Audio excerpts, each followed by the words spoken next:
어머니를 죽인 자들을 모두 찾아내라. 1504년 한왕이 분노하며 외쳤습니다. 그날부터 239명이 죽었습니다. 신하를, 대신을, 심지어 죽은 사람의 무덤까지 파헤쳤습니다. 이 왕은 누구일까요? 연산군입니다. 뒤주에 들어가라. 1762년 한왕이 아들에게 명령했습니다.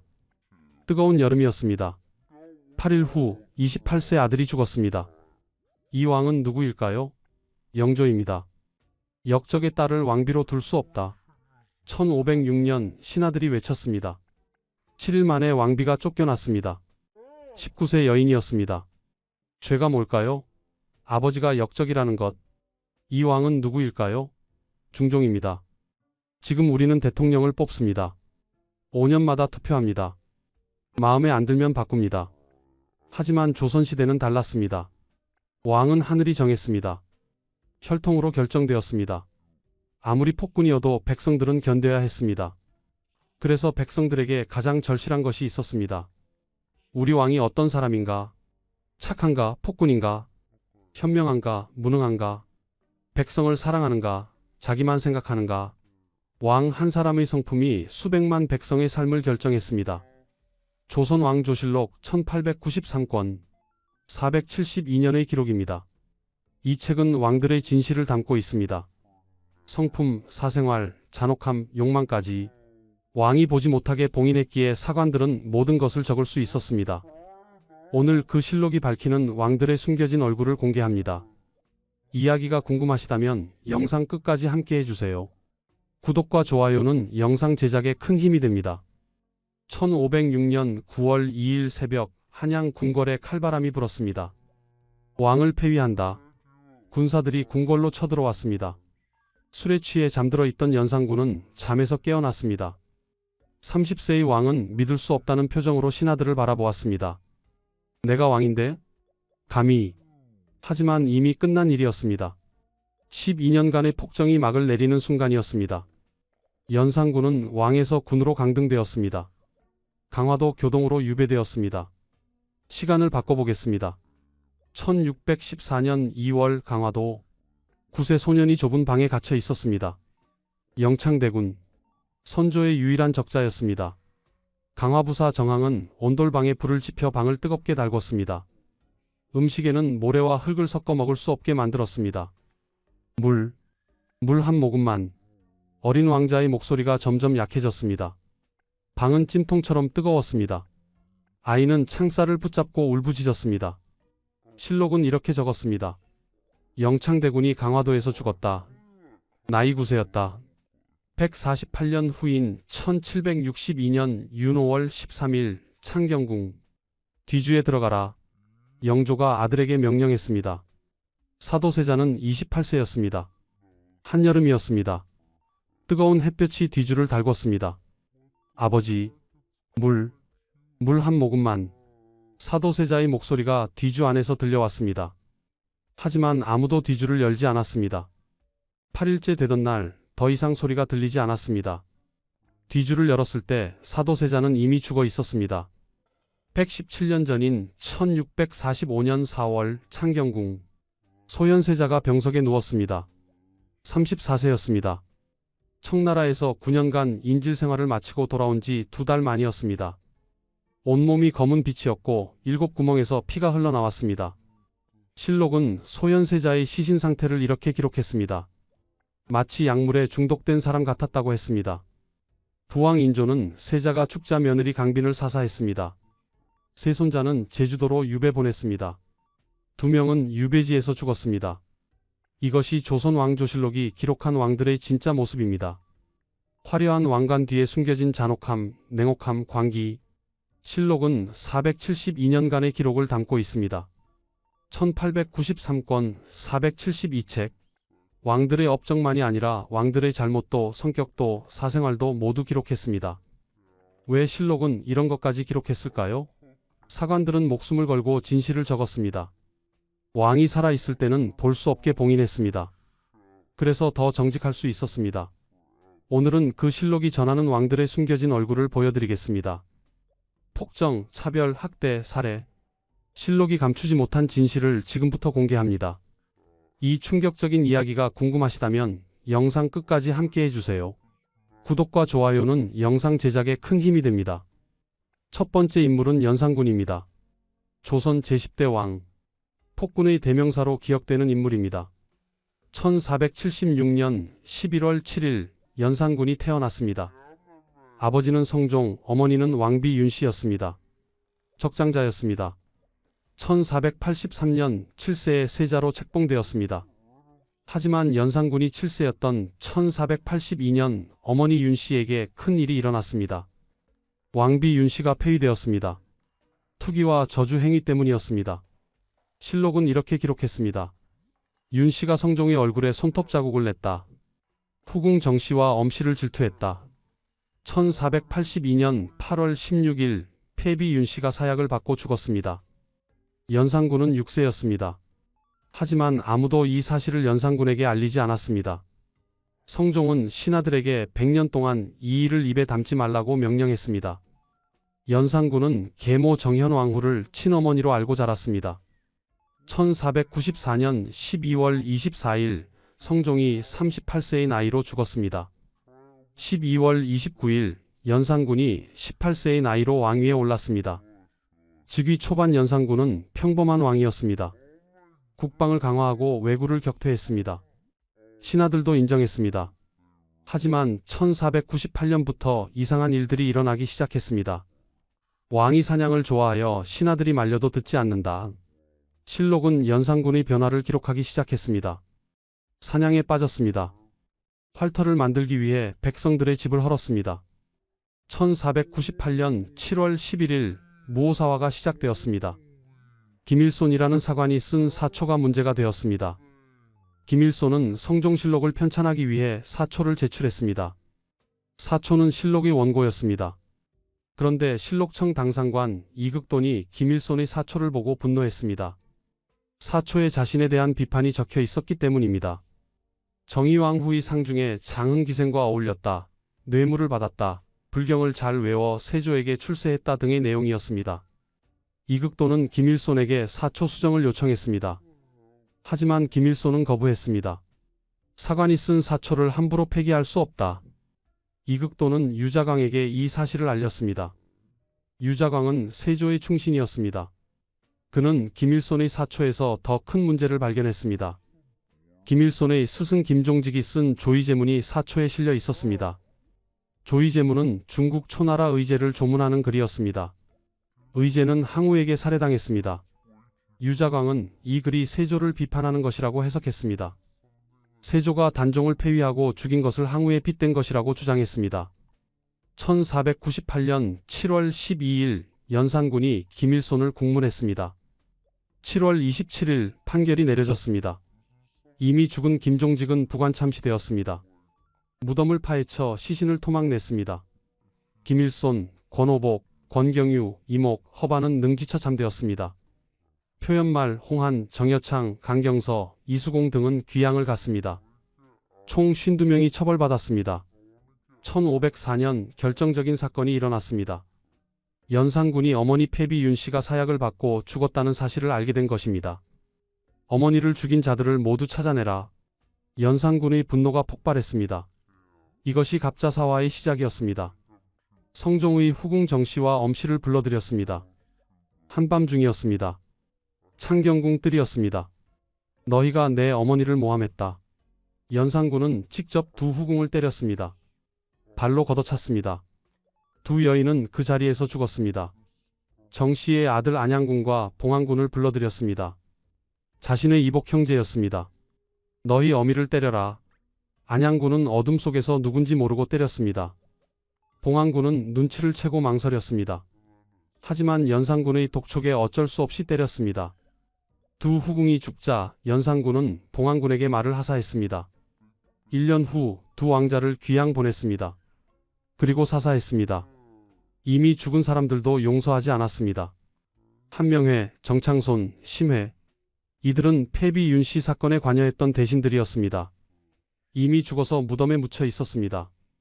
연산군은 이들의 무덤을 파헤치라고 명령했습니다. 시신을 토막냈습니다. 효수했습니다. 갑자사화로 죽은 사람은 약 239명이었습니다.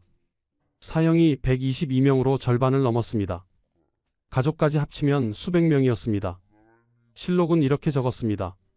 왕이 미친 듯이 사람을 죽였다. 하루에 수십 명씩 죽었다. 갑자사화 이후 연산군은 더 이상 정사를 돌보지 않았습니다. 1505년 연산군은 31세였습니다. 왕이 된 지 11년째였습니다. 전국에서 기생을 뽑아 올려라. 연산군의 명령이 떨어졌습니다. 한두 명이 아니었습니다. 수십 명, 수백 명이었습니다. 1505년 6월 연산군은 채홍사를 전국에 파견했습니다. 채홍사는 아름다운 여자를 찾아내는 사람들이었습니다. 채홍의 홍은 붉은 꽃, 즉 미인을 뜻했습니다. 이계동을 전라도에, 임숭재를 경상도와 충청도에 보냈습니다. 임숭재와 임사홍 부자는 연산군의 총신이었습니다. 채홍사로 활약하며 더 큰 신임을 얻었습니다. 실록은 기록했습니다. 전국 각지에서 기생을 뽑아 올렸다. 얼굴이 아름다운 여자는 모두 궁으로 끌고 갔다. 1504년 12월 연산군은 새로운 기생 조직을 만들었습니다. 흥청, 운평, 광이었습니다. 흥청은 가장 서열이 높았습니다. 300명을 선발했습니다. 사악한 더러움을 깨끗이 씻는다는 뜻이었습니다. 운평은 700명, 태평한 운수를 만났다는 의미였습니다. 광인은 1000명이었습니다. 흥청은 또다시 세 등급으로 나뉘었습니다. 왕과 동침한 천과, 동침했으되 만족스럽지 못한 반천과, 동침하지 못한 지과였습니다. 기생들만이 아니었습니다. 양반가의 부인들도 궁으로 불러들였습니다. 남편이 있든 없든 상관없었습니다. 부인을 빼앗긴 남편들이 울부짖었으나 왕은 들은 척도 하지 않았다. 궁궐 안에 별궁을 만들었습니다. 이름은 운평이었습니다. 거대한 놀이터였습니다. 온갖 진귀한 물건을 가져다 놓았습니다. 기생 수백 명과 함께 밤낮 없이 놀았습니다. 실록의 기록입니다. 왕이 밤낮을 바꿔 놀았다. 낮에는 자고 밤에는 술을 마셨다. 신하들이 간언했습니다. 연산군은 어떻게 했을까요? 입을 막아라. 글자 그대로였습니다. 간언하는 신하의 입에 쇠꼬챙이를 넣어 찔렀습니다. 혀를 잘라냈습니다. 왕이 신하를 발로 차고 손으로 때렸다. 어느 날은 신하가 간언하자 직접 칼을 들고 위협했습니다. 백성들의 땅을 빼앗아 사냥터를 만들었습니다. 넓이가 수십 리에 달했습니다. 그 안에 사는 백성들을 모두 내쫓았습니다. 가옥 수천 채를 헐었다. 백성들이 갈 곳이 없어 길거리에서 얼어 죽었다. 실록은 더 충격적인 기록을 남겼습니다. 연산군은 선발 기준을 까다롭게 정했습니다.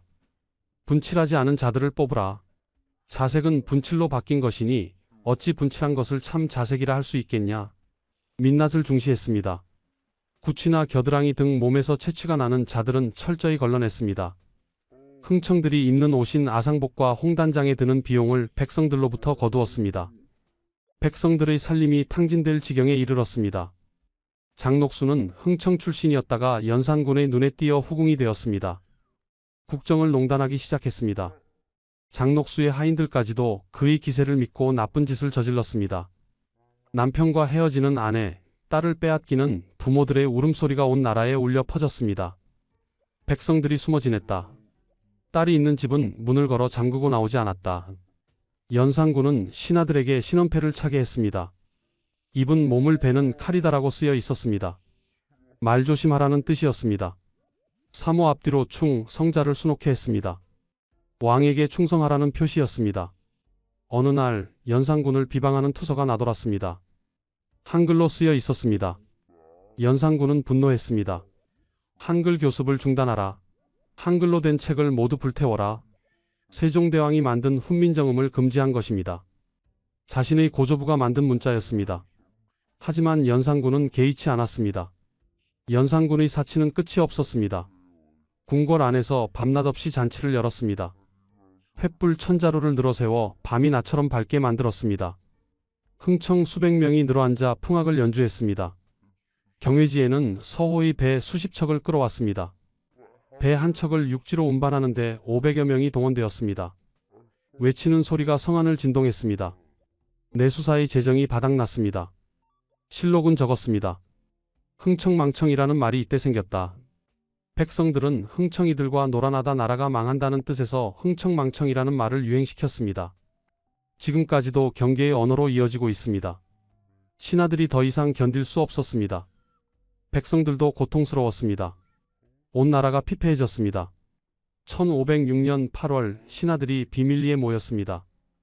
박원종, 성희안, 유순정. 이들은 결심했습니다. 더 이상 이 왕을 섬길 수 없다. 반정을 준비하기 시작했습니다. 1506년 9월 2일 새벽 박원종, 성희안 등이 군사를 이끌고 궁궐로 쳐들어갔습니다. 중종 반정이 일어난 것입니다. 연산군은 술에 취한 채 잠들어 있었습니다.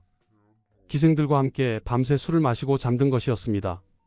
군사들이 궁궐로 들이닥쳤을 때도 몰랐습니다. 신하들이 연산군을 깨웠습니다. 왕을 폐위한다. 잠에서 깬 연산군은 믿을 수 없다는 표정이었습니다. 30세였습니다. 왕이 된 지 12년째였습니다. 내가 왕인데? 감히. 하지만 이미 끝난 일이었습니다. 12년 동안의 폭정이 막을 내린 순간이었습니다. 연산군은 왕에서 군으로 강등되었습니다. 왕비 신씨도 폐비가 되었습니다. 연산군의 아들들은 더 비참했습니다. 폐세자 황과 창녕대군은 9월 24일 사사되었습니다. 어린 왕자들이었습니다. 중종은 조카들의 나이가 어리다는 이유로 처벌을 반대했습니다. 하지만 신하들이 강력하게 요구했습니다. 훗날 누군가 이들을 왕으로 추대할 것을 우려한다. 연산군의 이복동생 진성대군이 왕으로 옹립되었습니다. 중종입니다. 연산군은 궁궐에서 쫓겨났습니다. 강화도 교동으로 유배되었습니다. 왕비 신씨는 유배되지 않았습니다. 그녀는 평소 선량하고 후덕한 인품으로 알려져 있었습니다. 실록은 이렇게 적었습니다. 신씨는 어진 덕이 있어 화평하고 온순했다. 왕이 무고한 사람을 죽이고 음란 방종함이 한없음을 볼 적마다 밤낮으로 근심하며 울며 간했다. 신씨는 연산군이 황음무도하자 밤낮으로 근심하며 간언했습니다. 왕은 비록 왕비의 말은 들어주지 않았지만 성내지도 않았습니다. 왕비를 매우 소중히 여겼습니다. 갑자사화 때 연산군이 계모 자순 왕 대비를 해치려 하자 왕비 신씨가 극구 말려 보호했습니다. 중종의 배려로 왕비 신씨는 한양에 머물렀습니다. 연산군의 후궁 장녹수와 다른 후궁들은 종로와 남대문에서 투석형에 처해졌습니다. 강화도 교동. 연산군은 외딴 섬에 갇혔습니다. 유배 생활은 처참했습니다. 유배지의 별감과 상궁들은 연산군을 조롱했습니다. 한때 조선의 왕이었던 사람을 무시했습니다. 연산군은 묵묵히 참았습니다. 하지만 유배 직후 열병에 걸렸습니다. 강화도 부사는 연산군을 동정했습니다. 독살하려는 시도가 여러 번 있었지만 부사가 막았습니다. 1506년 11월 6일 연산군이 역질로 죽었습니다. 유배된 지 2개월 만이었습니다. 31세였습니다. 실록은 연산군의 마지막을 이렇게 기록했습니다. 연산군이 교동에서 역질을 안타가 죽었다. 31세였다. 시녀들의 말에 따르면 연산군은 죽음에 임하여 왕비 신씨가 보고 싶다고 했다고 합니다. 왕비 신씨는 이 소식을 듣고 눈물을 흘렸습니다. 자신이 따라가지 못한 것을 후회했습니다. 중종은 연산군의 장례를 후하게 치르라고 명령했습니다. 1512년 폐비 신씨는 연산군의 묘를 양주 해촌으로 이장해달라고 상언했습니다. 중종은 이를 허락했습니다. 폐비 신씨는 연산군 부인 또는 거창군 부인으로 불렸습니다. 폐위되었으므로 시호가 없었습니다. 친정이 몰락하여 제사는 외손자 구엄이 지냈습니다. 1537년 4월 8일 폐비 신씨가 죽었습니다. 61세였습니다. 남편보다 31년을 더 살았습니다. 6월 26일 양주 도봉산 해촌리에 묻혔습니다. 현재 서울 도봉구 방학동의 연산군묘입니다. 실록은 폐비 신씨를 이렇게 평가했습니다. 신씨는 어진 덕이 있어 화평하고 온순했다. 왕이 비록 들어주지 않았지만 성내지는 않았다. 연산군. 조선 역사상 최악의 폭군으로 기록되었습니다. 실록은 냉정하게 평가했습니다. 연산은 폭군이었다. 백성을 학대하고 신하를 죽이고 여색에 빠졌다. 두 번째 인물은 중종입니다. 조선 제11대 왕. 연산군이 쫓겨나고 진성대군이 왕위에 올랐습니다. 1506년 9월 2일이었습니다. 중종은 19세였습니다. 중종에게는 부인이 있었습니다. 신씨, 거창부원군 신수군의 딸이었습니다. 1499년에 결혼했습니다. 중종이 13세, 신씨도 13세였습니다. 신씨는 명문가의 딸이었습니다. 할아버지 신승선은 세종의 사남 이명대군의 사위였습니다. 고모는 연산군의 왕비 신씨였습니다. 고종사촌이었습니다. 신씨의 아버지 신수군은 연산군의 처남이었습니다. 중종과 신씨는 태종과 한영정을 공통조상으로 하는 팔촌관계였습니다. 반정이 성공하면서 진성대군이 왕이 되었습니다. 자연스럽게 신씨도 왕비가 될 것이었습니다. 신씨는 중종의 조강지처 자격으로 경복궁에 머물렀습니다. 하지만 9월 4일 충격적인 일이 일어났습니다. 박원종, 성희안, 유순정이 중종에게 요구했습니다. 왕비를 패출하십시오. 이유는 간단했습니다. 신씨의 아버지 신수군이 연산군의 최측근이었습니다. 역적의 딸이라는 것이었습니다. 게다가 신씨는 패비 신씨의 조카였습니다. 연산군의 왕비가 고모였던 것입니다. 중종 반정 당일 반정 세력은 신수군에게 참여할 것을 종용했습니다. 신수군은 누이와 딸 사이에서 선택의 기로에 섰습니다. 결국 둘 중 아무도 선택하지 않았습니다. 밀고도 하지 않았지만 반정을 돕지도 않았습니다. 반정군은 신수군을 임사홍과 같은 날 죽였습니다. 중종은 고민했습니다. 하지만 반정 공신들의 압력이 거셌습니다.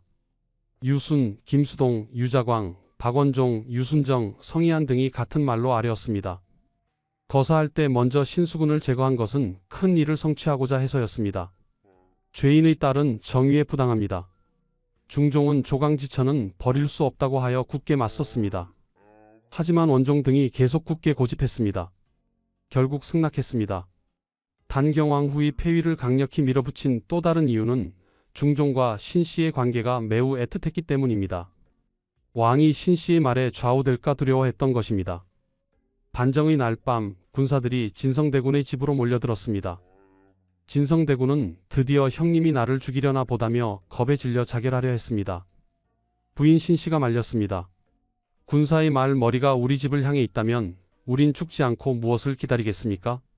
그러나 만일 말꼬리가 집을 향하고 말머리가 밖을 향해 있으면 반드시 당신을 호위하려는 뜻이니 알고 난 뒤에 죽어도 늦지 않습니다.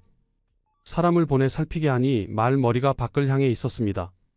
신씨는 매우 똑똑하고 덕이 많았습니다. 반정 세력이 껄끄러워할 만큼 현명했습니다. 왕비를 내쫓아라. 신씨는 궁궐에서 쫓겨났습니다. 왕비가 된 지 7일 만이었습니다. 19세였습니다. 실록은 이렇게 적었습니다. 신씨가 통곡하며 궁을 나섰다. 그 모습이 너무나 처참했다. 아버지를 잃은 슬픔을 가누기도 전에 강제 이혼까지 당한 패비는 세조의 부마 하성이 정현조의 집으로 쫓겨났습니다. 친정은 몰락했습니다. 왕의 부인이었던 사람은 다른 남자를 만날 수 없었습니다. 신씨는 평생 재혼하지 못했습니다. 중종은 19일 후에 새 왕비를 맞이했습니다. 장경왕후 윤씨였습니다. 하지만 장경왕후는 1515년 인종을 낳고 8일 만에 산후병으로 죽었습니다. 장경왕후가 죽자 패비 신씨의 복위론이 제기되었습니다. 1515년 8월 담양부사 박상, 순창군수 김정 등이 상소를 올렸습니다. 신씨를 복위시켜야 합니다. 하지만 중종은 받아들이지 않았습니다. 1529년에도 김식이라는 사람이 상소를 올렸습니다. 중종은 이번에도 무시했습니다. 복위를 주장한 사람들은 유배형에 처해졌습니다. 왜 중종은 신씨의 복위를 거부했을까요? 이미 장경왕후가 아들 인종을 낳았기 때문이었습니다. 만약 신씨가 복이 되어 아들을 낳으면 왕위 계승이 복잡해질 수 있었습니다. 중종은 1544년 11월 15일 57세로 죽었습니다. 신씨는 중종이 죽은 소식을 들었습니다. 남편과 헤어진 지 38년 만이었습니다. 야사에는 이런 이야기가 전해집니다. 중종은 높은 산에 올라 신씨가 사는 집을 바라보았다고 합니다. 신씨의 집에서도 중종이 잘 볼 수 있는 곳에 붉은 치마를 펼쳐 놓았다고 합니다. 모화관에서 명나라 조사를 영접할 때는 말을 보내먹이게 하니 신씨는 직접 흰죽을 쑤어 손수 들어서 말을 먹여 보냈다고 합니다.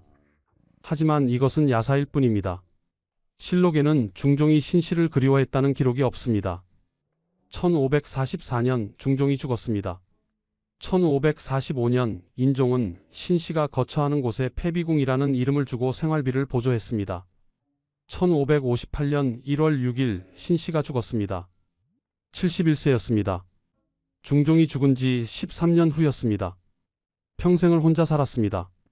50년 넘게 독수공방했습니다.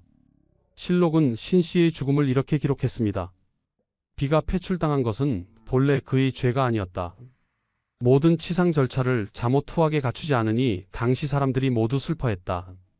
233년 후인 1739년 영조가 신씨를 복위시켰습니다. 단경왕후라는 시호를 내렸습니다. 하지만 신씨는 이미 죽은 지 181년이 지난 후였습니다. 세 번째 인물은 광해군입니다.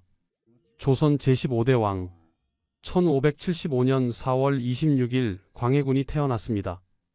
아버지는 선조, 어머니는 후궁 공빈 김씨였습니다. 서자였습니다. 1592년 임진왜란이 일어났습니다. 선조는 의주로 도망쳤습니다. 광해군은 18세였습니다. 선조는 광해군을 세자로 책봉했습니다. 광해군은 분조를 이끌고 백성들을 수습했습니다. 전쟁터를 누비며 군사를 모았습니다. 백성들은 말했습니다. 진짜 왕은 광해군이다. 하지만 1606년 상황이 바뀌었습니다. 선조가 새 왕비 임목왕후에게서 아들을 얻은 것입니다. 영창대군. 1606년 3월 6일에 태어났습니다. 선조의 유일한 적자였습니다. 선조는 62세, 임목왕후는 19세였습니다. 선조는 드디어 적자를 얻었습니다. 선조의 태도가 달라졌습니다. 영창대군을 세자로 삼아야 한다. 신하들이 반대했습니다. 이미 광해군이 세자입니다. 임진왜란 때 공이 켰습니다. 하지만 선조는 계속 광해군을 무시했습니다. 실록은 기록했습니다. 선조가 광해군을 대할 때 눈길조차 주지 않았다. 세자를 마치 종처럼 대했다. 광해군은 견뎌야 했습니다. 아버지의 냉대를, 동생에 대한 편애를. 1608년 2월 1일 선조가 죽었습니다. 광해군이 왕위에 올랐습니다. 34세였습니다. 하지만 광해군의 마음속에는 평생의 한이 맺혀 있었습니다. 아버지의 차별, 동생에 대한 질투. 1613년 개축옥사가 일어났습니다. 박응서 등이 영모를 꾸몄다는 고발이 들어왔습니다. 대북 세력은 이 사건에 영창대군이 연루되었다고 주장했습니다. 영창대군을 옹립하려 했다는 것이었습니다. 영창대군은 폐서인되어 강화도에 유배되었습니다. 8세였습니다. 1614년 2월 강화부사 정항이 부임했습니다. 이이첨의 명을 받은 사람이었습니다. 이이첨은 대북의 핵심 인물이었습니다. 정항은 영창대군을 죽이기 시작했습니다. 온돌방에 불을 지펴 방을 뜨겁게 달궜습니다. 음식을 주지 않았습니다. 주는 밥에는 모래와 흙을 섞었습니다. 영창대군은 뜨거운 바닥 위에 앉지도 눕지도 못했습니다. 밤낮 없이 창살을 붙잡고 울부짖었습니다. 물 한 모금만. 기운이 다해 쓰러졌습니다. 1614년 2월 10일 영창대군이 죽었습니다. 9세였습니다. 정항은 광해군에게 보고했습니다. 영창대군이 병으로 죽었습니다. 하지만 실록은 달리 기록했습니다. 광해군 일기는 여러 설을 언급했습니다. 굶어 죽었다는 설, 온돌을 뜨겁게 달궈 증살했다는 설, 독살했다는 설. 인조실록은 광해군의 밀명을 받은 이정표가 음식에 잿물을 넣어 독살했다고 기록했습니다. 어떤 방법이었든 9세 소년이 죽었습니다. 광해군은 영창대군의 죽음을 애도하는 척했습니다. 장례를 후하게 치러주라. 하지만 신하들은 알고 있었습니다. 광해군이 동생을 죽인 것이나 다름없다는 것을. 영창대군의 외할아버지 김제남도 영모죄로 사사되었습니다. 어머니 임목대비는 1618년 서궁에 유폐되었습니다. 1623년 인조반정이 일어났습니다. 광해군은 폐위되었습니다. 49세였습니다. 반정의 명분은 무엇이었을까요? 첫째, 어머니 임목대비를 유폐했다. 둘째, 동생 영창대군을 죽였다. 폐모살제, 어머니를 패하고 동생을 죽인 것. 이것이 광해군을 쫓아낸 명분이었습니다. 광해군은 제주도로 유배되었습니다. 1641년 7월 1일 67세로 죽었습니다. 유배 생활 19년이었습니다. 네 번째 인물은 인조입니다. 조선 제16대 왕. 1645년 4월 26일 창경궁 환경당. 소현세자가 죽었습니다. 34세였습니다. 소현세자는 인조의 장남이었습니다. 1612년 1월 4일 태어났습니다. 1625년 14세의 세자로 책봉되었습니다. 1636년 병자호란이 일어났습니다. 인조는 삼전도에서 청태종에게 305고 두례를 올렸습니다. 항복했습니다. 소현세자는 동생 복림대군과 함께 청나라의 인질로 끌려갔습니다. 26세였습니다. 심양에서 9년간 인질 생활을 했습니다. 그동안 서양 문물을 접했습니다. 천주교 신부 아담샤를 만났습니다. 서양 서적과 물건들을 가져왔습니다. 1645년 2월 소현세자가 돌아왔습니다. 35세였습니다. 하지만 인조는 아들을 냉대했습니다. 환영 행사도 없었습니다. 신하들의 할애도 막았습니다. 소현세자가 가져온 서양 서적과 물건들을 보고 인조는 화를 냈습니다. 청나라와 친해진 세자가 마음에 들지 않았습니다. 귀국한 지 2달 후인 4월 23일 소현세자가 병에 걸렸습니다. 학질이었다고 합니다. 의관 이형익의 처방을 받았습니다. 사흘 만인 4월 26일 소현세자가 죽었습니다. 실록은 세자의 시신 상태를 이렇게 기록했습니다. 온몸이 전부 검은 빛이었고 7구멍에서 모두 선혈이 흘러나왔다. 마치 약물에 중독되어 죽은 사람 같았다. 독살 의혹이었습니다. 하지만 인조는 이형익을 처벌하지 않았습니다. 오히려 더 큰 관직을 주었습니다. 소현세자가 죽자 인조는 더 끔찍한 일을 했습니다. 며느리 강빈을 사사했습니다. 세 손자를 제주도로 유배 보냈습니다. 석철은 12세, 성리는 8세, 석견은 4세였습니다. 석철과 성리는 제주도에서 죽었습니다. 석견만 효종 즉위 후 살아남았습니다. 인조는 세자의 장례를 간소화했습니다. 죽을 때까지 한 번도 소현세자의 무덤을 찾지 않았습니다. 정상적인 왕위 계승을 포기했습니다. 손자가 아닌 둘째 아들에게 왕위를 물려줬습니다. 복림대군이 효종으로 즉위했습니다. 5번째 인물은 영조입니다. 조선 제21대 왕. 1762년 윤5월 13일 창경궁 문정전 앞마당. 뒤주에 들어가라. 영조가 아들 사도세자에게 명령했습니다. 영조는 69세, 사도세자는 28세였습니다. 사도세자는 1735년 1월 21일 태어났습니다. 영조가 42세에 얻은 아들이었습니다. 영조는 42세라는 늦은 나이에 아들을 낳아 기뻐했습니다. 삼종의 혈맥이 장차 끊어지려 하다가 비로소 이어지게 되었으니 다행이다. 1736년 2세의 세자로 책봉되었습니다. 조선 역사상 최연소 세자였습니다. 어린 시절 사도세자는 총명했습니다. 영조는 기뻐했습니다. 하지만 영조의 훈육은 엄격했습니다. 한중록은 이렇게 기록했습니다. 영조가 밥을 먹었느냐고 물으면 사도세자가 대답을 했습니다. 그러면 즉시 그 귀를 씻으셨습니다. 사소한 실수도 용납하지 않았습니다. 대답을 잘못하면 때렸습니다. 욕을 했습니다. 1749년 사도세자가 15세에 대리청정을 시작했습니다. 이때부터 문제가 생기기 시작했습니다. 영조가 묻는 말에 제대로 답하지 못하면 영조는 분노했습니다. 때렸습니다. 욕을 했습니다. 1757년부터 사도세자는 정신질환 증세를 보였습니다. 옷 입기를 두려워하는 의대증이 생겼습니다. 화증으로 내관을 때리고 사람을 죽이기도 했습니다. 실록은 기록했습니다. 정축년과 무인년 이후부터 병이 더욱 심해져서 병이 발작할 때에는 궁비와 환시를 죽이고 죽인 후에는 문득 후회하곤 하였다.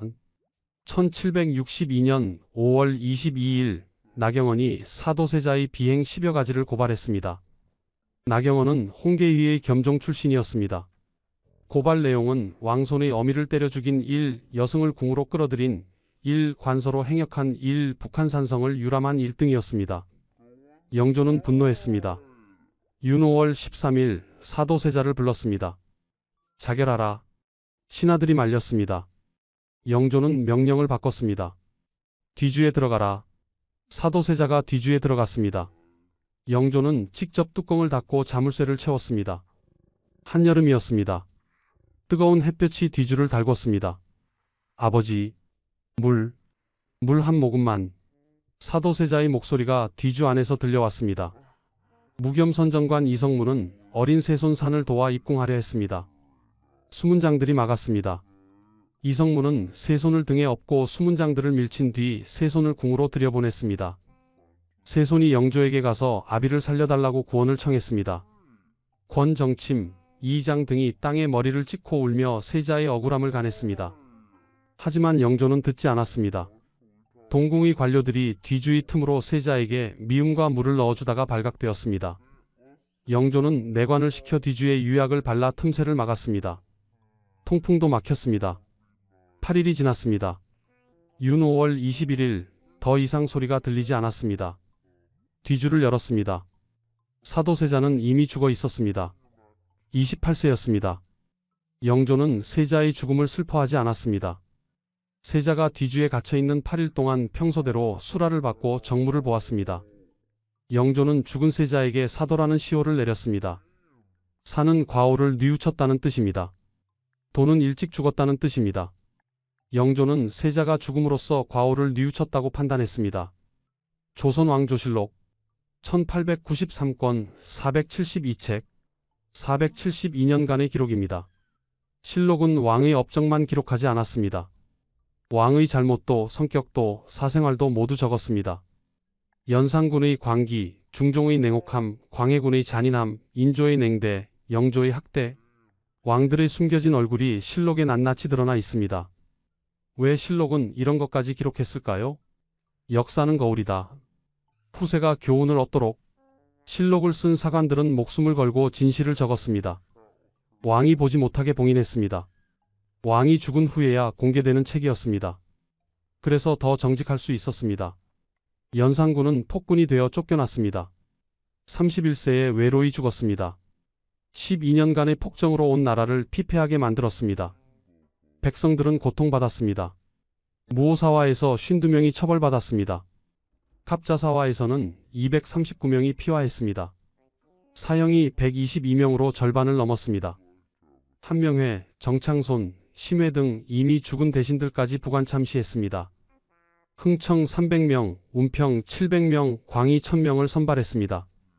채홍사를 전국에 파견해 여자를 강제로 끌고 왔습니다. 흥청망청이라는 말이 이때 생겼습니다. 실록은 평가했습니다. 연산은 폭군이었다. 백성을 학대하고 신하를 죽이고 여색에 빠졌다.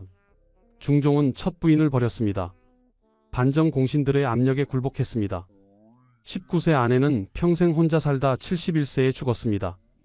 50년 넘게 독수공방했습니다. 왕위를 지키기 위해 사랑을 버린 것일까요? 아니면 애초에 사랑이 없었을까요? 실록은 중종이 패비를 그리워했다는 기록을 남기지 않았습니다. 중종이 죽은 지 233년 후인 1739년 영조가 단경왕후를 복위시켰습니다. 하지만 신씨는 이미 죽은 지 181년이 지난 후였습니다.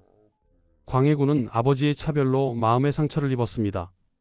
그 상처가 동생을 죽이는 비극으로 이어졌습니다. 9세 영창대군은 강화도에서 죽었습니다. 패모살제, 어머니를 패하고 동생을 죽인 죄목으로 광해군은 쫓겨났습니다. 67세까지 유배 생활을 했습니다. 19년이었습니다. 개축 옥사로 영창대군의 외할아버지 김제남까지 사사되었습니다. 임목대비는 1618년 서궁에 유폐되었습니다. 대북 세력의 이이첨이 주도했습니다. 인조는 아들을 독살했다는 의혹을 받습니다. 소현세자는 34세의 의문의 죽음을 맞았습니다. 며느리와 손자들까지 해쳤습니다. 소현세자가 서양 문물을 가져오고 청나라와 친해진 것이 인조의 마음에 들지 않았습니다. 귀국한 지 2달 만에 죽었습니다. 온몸이 검은 빛이었고 7구멍에서 선혈이 흘러나왔다. 정상적인 왕위 계승을 포기했습니다. 손자가 아닌 둘째 아들에게 왕위를 물려줬습니다. 사도세자를 죽인 영조조차 왕위는 손자 정조에게 물려준 것과 대조됩니다. 영조는 아들을 뒤주에 가둬 죽였습니다.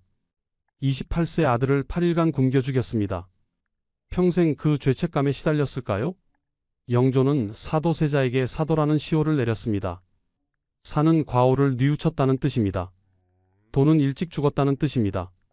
영조는 세자가 죽음으로써 과오를 뉘우쳤다고 판단했습니다. 시호를 내리는 시법을 따른 것일 뿐 영조의 슬픔과는 아무 관련이 없었습니다. 1757년부터 사도세자는 의대증과 화증으로 고통받았습니다. 궁비와 환시를 죽이고 후회했습니다. 영조의 엄격한 훈육, 끝없는 질책이 아들을 병들게 했습니다. 1762년 나경원의 고변으로 사건이 터졌습니다. 노론 강경 세력의 사주를 받았다는 의혹이 있습니다. 정치적 음모였을 가능성이 큽니다. 권력은 사람을 변화시킵니다. 때로는 괴물로 만들기도 합니다. 연산군은 왕이 되어 절대 권력을 얻었습니다. 하지만 광기에 빠졌습니다. 백성을 학대하고 신하를 죽였습니다. 결국 쫓겨나 외로이 죽었습니다. 중종은 왕위를 지키기 위해 첫 아내를 버렸습니다. 반정 공신들의 압력에 굴복했습니다. 왕으로서의 권위보다 신하들의 힘이 더 셌습니다. 광해군은 왕위에 대한 불안감으로 동생을 죽였습니다. 어머니를 유폐했습니다. 결국 반정으로 쫓겨났습니다. 인조는 아들이 자신의 왕위를 위협할까 두려워했습니다. 청나라와 친한 세자가 마음에 들지 않았습니다. 세자는 의문의 죽음을 맞았습니다. 영조는 아들에게 너무 많은 것을 요구했습니다. 엄격한 훈육, 끝없는 질책. 아들은 정신질환에 걸렸습니다. 결국 아버지 손에 죽었습니다. 하지만 실록은 말합니다. 아무리 높은 자리에 있어도 잘못은 기록된다고, 역사는 잊지 않는다고. 600년이 지난 지금 우리는 실록을 읽으며 배웁니다. 권력보다 중요한 것이 있다는 것을, 인간성을 잃으면 왕이라도 폭군이 된다는 것을. 실록은 진실을 기록했습니다. 왕들의 업적도 왕들의 잘못도 모두 기록했습니다. 후세의 교훈을 주기 위해서였습니다. 조선의 왕 27명 중 제대로 죽은 왕은 몇 명일까요? 병으로 편히 죽은 왕은 많지 않습니다. 왕이 된다는 것, 그것은 권력을 얻는 것이지만 동시에 무거운 짐을 지는 것이었습니다. 실록이 우리에게 가르쳐주는 것은 무엇일까요? 권력은 영원하지 않습니다. 모든 행동에는 대가가 따릅니다. 역사는 승자의 기록이지만 진실은 언젠가 드러납니다. 조선의 왕들이 우리에게 남긴 교훈입니다. 지금까지 조선 왕조실록에 기록된 왕들의 숨겨진 얼굴을 보셨습니다. 화려한 왕관 뒤에 숨겨진 그들의 진짜 모습. 역사는 우리에게 많은 것을 가르쳐줍니다. 이 이야기가 여러분께 작은 깨달음이 되길 바랍니다. 구독과 좋아요로 응원해 주시면 더 좋은 영상으로 찾아뵙겠습니다. 감사합니다. 하하, 오늘 날씨 참 좋구나. 1762년 여름 창덕궁. 뒤주 속에서 한 남자가 죽어가고 있습니다. 조선 왕세자 사도세자입니다. 하지만 그 옆에서는 100명의 병사가 술을 마시며 웃고 있습니다. 이 떡 맛 좀 보게. 정말 좋은 날이야. 11살 어린 새손이 기둥 뒤에 숨어 이 모든 것을 보고 있습니다. 눈물이 흐릅니다. 온몸이 떨립니다. 저자를 반드시 24년 후 35세가 된 왕이 68세 노인 앞에 섭니다. 내가 기억하느냐? 24년 전 그날을. 조선시대 가장 냉혹한 복수극. 지금 시작합니다. 구독과 좋아요 부탁드립니다. 전하, 역적 구선복의 능기처참이 집행되었사옵니다. 팔이 잘려나갑니다. 1786년 12월 9일 한양 저자거리. 형틀에 묶인 68세 노인의 팔다리가 하나씩 도려내어집니다. 능지처참. 조선에서 가장 잔혹한 형벌입니다. 반역죄인에게만 내려지는 극형입니다. 아, 비명이 저자거리를 가릅니다. 구경 나온 백성들이 숨을 죽입니다. 노인의 이름은 구선복. 불과 얼마 전까지 조선 최고의 권력자였습니다. 훈련대장. 한양을 지키는 정예군 훈련도감을 지휘하던 사람입니다. 무장들이 무종이라 받들던 인물입니다. 그런데 지금 그가 저자거리에서 팔다리가 잘려나가고 있습니다. 창덕궁 편전. 35세의 임금 정조가 앉아 있습니다. 신하가 보고를 올립니다. 전하, 역적 구선복의 능지처참이 집행되었사옵니다. 정조의 표정은 차갑습니다. 그의 눈에는 24년 전 그날이 떠오릅니다. 24년. 참고 또 참았습니다. 1762년 윤 5월 13일. 정조가 11살이던 그해 아버지 사도세자가 뒤주에 갇혀 죽어가고 있었습니다. 그리고 그 뒤주 옆에서 포도대장 구선복은 병사 100명을 이끌고 술상을 차려놓고 있었습니다. 하하, 오늘 날씨 참 좋구나. 어린 새손 산훗날의 정조는 그 광경을 눈을 뜨고 지켜봐야 했습니다. 아버지가 뒤주 속에서 살려주시오. 아바마마. 하고 애원하는 소리를 들으면서 구선복이 술을 마시며 조롱하는 모습을 봐야 했습니다. 구선복, 이 이름을 잊지 않겠습니다. 11살 어린 새손의 심장과 뼈가 모두 떨렸습니다. 하지만 아무것도 할 수 없었습니다. 할아버지 영조의 명령입니다. 누구도 거역할 수 없습니다. 8일 후 사도세자는 뒤주 속에서 숨을 거둡니다. 28세의 나이였습니다. 14년이 흘렀습니다. 1776년 세손은 왕이 됩니다. 정조, 25세의 젊은 임금입니다. 정조는 즉위하자마자 아버지를 죽음으로 몰고 간 자들을 처벌합니다. 홍인한, 정후겸, 이들은 모두 사사됩니다. 그런데 구선복은 처벌받지 않습니다. 아니, 오히려 병조판서가 됩니다. 역적 구선복으로 말하면 홍인한보다 더 심합니다. 손으로 찢어 죽이고 입으로 그 살점을 씹어먹는다 해도 부족합니다. 정조는 훗날 이렇게 토로합니다. 하지만 움직일 수 없었습니다. 10년을 더 참았습니다. 매일 조정에서 구선복의 얼굴을 마주하면서 심장과 뼈가 떨리는 것을 참으면서 그리고 1786년 드디어 기회가 왔습니다. 5월 5세의 문효세자가 갑자기 죽습니다. 정조의 유일한 아들입니다. 9월 임신 중이던 의빈 성씨마저 세상을 떠납니다. 너무나 의심스러운 두 사람의 죽음. 국문이 시작됩니다. 그리고 드러나는 진실. 구선복은 정조의 조카 상계군 담을 왕으로 추대하려는 역모를 꾸몄습니다. 능지처참에 처하라. 정조의 명이 떨어집니다. 24년을 기다렸습니다. 11살 때부터 35살이 될 때까지 1786년 12월 9일 구선복의 팔다리가 하나씩 잘려나갑니다. 조선 역사상 가장 잔혹한 복수입니다. 과연 정조는 왜 24년을 기다려야 했을까요? 구선복은 어떤 사람이었길래 왕도 함부로 건드리지 못했을까요? 그리고 24년 만에 마침내 복수를 완성한 정조의 마음은 어땠을까요? 이 이야기가 궁금하시다면 영상 끝까지 봐주세요. 구독과 좋아요는 큰 힘이 됩니다. 24년 전 1762년 윤호월 13일로 돌아가 보겠습니다. 창덕궁 마당. 뒤주 하나가 놓여 있습니다. 그 안에는 28세의 사도세자가 갇혀 있습니다. 영조의 명령입니다. 아버지가 아들을 뒤주에 가둔 것입니다. 그리고 그 옆에서는 믿을 수 없는 광경이 펼쳐지고 있습니다. 하하, 이 더운 날 술이 제격이지. 44세의 포도대장 구선복입니다. 그는 병사 100명을 이끌고 뒤주를 감시하는 임무를 맡았습니다. 한양의 치안을 책임지는 포도대장. 당연히 엄숙하게 임무를 수행해야 합니다. 그런데 구선복은 뒤주 옆에 술상을 차려놓았습니다. 떡과 안주까지 갖추었습니다. 병사들과 함께 술을 마시고 있습니다. 포도대장 어른, 이 술 한 잔 받으십시오. 그래, 수고들 하네. 다들 한 잔씩 하게. 뒤주 속에서는 미약한 소리가 들립니다. 아바마마, 살려주시옵소서. 소자가 잘못했나이다. 사도세자의 목소리입니다. 8일째 뒤주에 갇혀 있습니다. 물도 음식도 없습니다.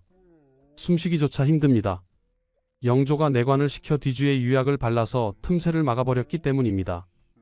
구선복은 그 소리를 듣고도 모른 척합니다. 아니, 오히려 더 크게 웃습니다. 오늘 날씨 참 좋구나. 술맛이 일품이야.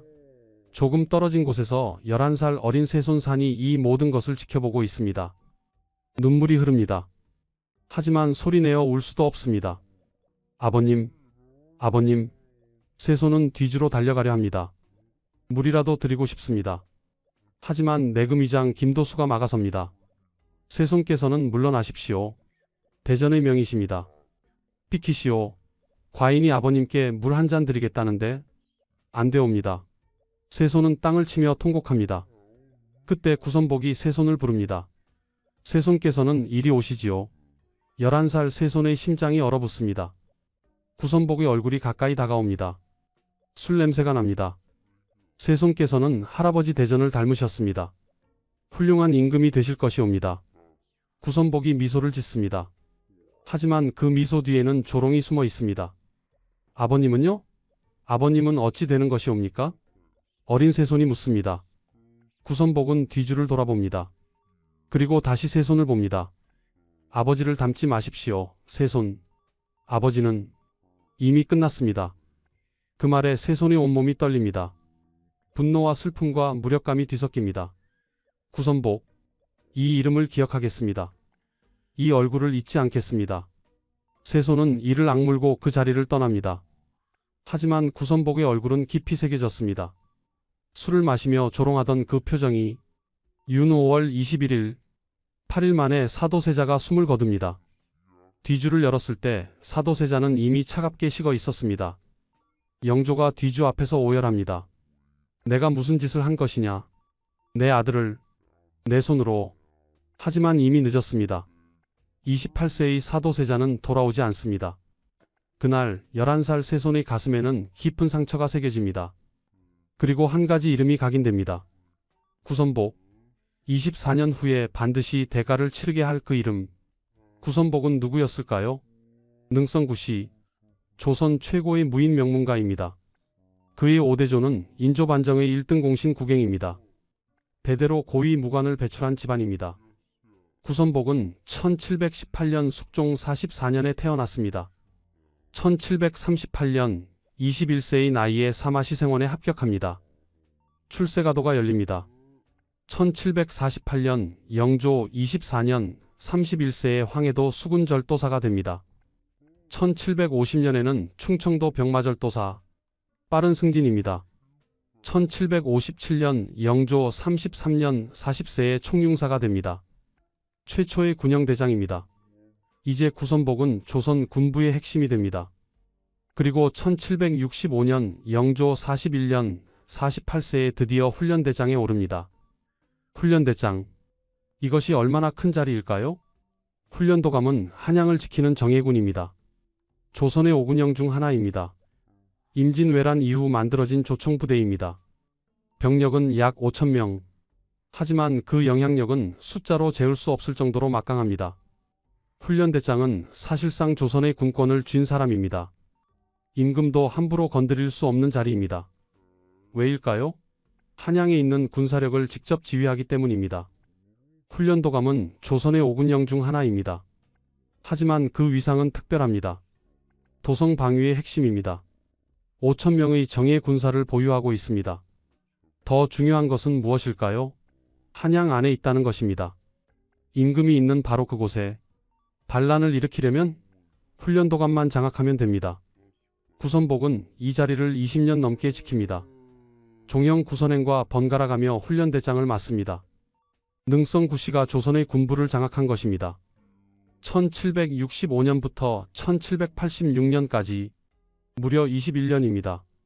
그 사이 홍국영이 잠깐 훈련대장을 맡은 3년을 제외하면 18년을 구시 일가가 이 자리를 지킵니다. 군부의 모든 무장이 구선복의 사람입니다. 그가 손짓하면 5,000명이 움직입니다. 그가 명령하면 한양이 뒤집힙니다. 무장들은 구선복을 무종이라 불렀습니다. 무인들의 왕이라는 뜻입니다. 그만큼 권력이 막강했습니다. 저 양반이 진짜 조선의 주인 아니요?